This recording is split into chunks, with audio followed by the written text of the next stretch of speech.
السلام علیکم دوستوں، امید کرتا ہوں آپ سب لوگ ٹھیک ہوں گے۔ میری آج کی ویڈیو کا جو ٹاپک ہے وہ ہے E74 ویزا کے ریلیٹڈ، کہ ابھی جو ریسنٹلی اس میں نیو چینجز آئی ہیں ان کے بارے میں۔ تو سب سے پہلی جو چینجنگ ہے وہ تو ہے، پہلے بھی یہی تھی کہ مثلا آپ کو منیمم کوریا میں 4 سال سے زیادہ عرصہ ہونا چاہیے نا۔ یہ درمیان میں انہیں کوئی چینج کی تھی کہ 5 سال، ابھی پھر دوبارہ وہی کیا ہے نا 4 سال والا۔ اور جو نمبر 2 پہ ہے وہ ایک مثلا سمجھ لیں کہ خوش آئند ہے اور تھوڑی سی ڈیفیکلٹ بھی ہے، کہ ابھی انہیں سیلری جو ہے پہلے 2,60 تھی، اب 2,50 کر دیا کہ اتنی سیلری بھی ہو تو ویزا لگے گا، لیکن اس کے ساتھ لینگویج کو انہوں نے تھوڑی پریفرنس دی ہے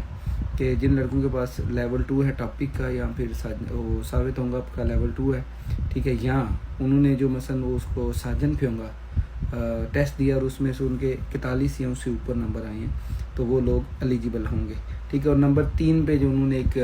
امینڈمنٹ کی ہے وہ یہ ہے کہ آپ کو مثلا جب بھی آپ نے E74 ویزا کے لیے اپلائی کرنا ہے تو آپ کو کنٹریکٹ جو ہے وہ 2 سال کا کرنا پڑے گا، اور اس میں سیلری جو ہے وہ 2,60 سے زیادہ شو کروانی پڑے گی سالانہ، جسے یومفنگ بولتے ہیں، ٹھیک ہے۔ اور کچھ اضافی پوائنٹس بھی ہیں، ان کو بھی انہوں نے مینشن نہیں کیا کہ کتنے پوائنٹس دیں گے،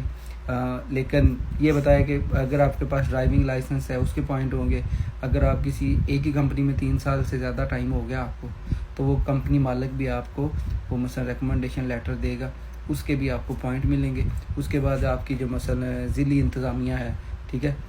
وہ بھی آپ کو ریکمنڈیشن لیٹر دے سکے گی۔ پھر اس کے بعد ہے جن علاقوں میں آبادی کام میں اگر آپ نے ادھر کام کیا 3 سال یا جو بھی ہے نا، ٹھیک ہے، ادھر سے بھی آپ کو ریکمنڈیشن لیٹر مل سکتا ہے نا۔ تو لیکن یہ جیسی ابھی پھر مزید ڈیٹیل آتی ہیں پھر میں آپ لوگوں کے ساتھ شیئر کروں گا،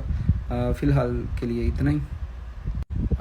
اور مزید ایک چیز، جتنے بھی ابھی لڑکے ہیں اپلائی کریں، کیونکہ یہ آج کل انہیں تھوڑا سا آسان کیا ہے، جتنے زیادہ لڑکے لیں اتنی اچھی بات ہے۔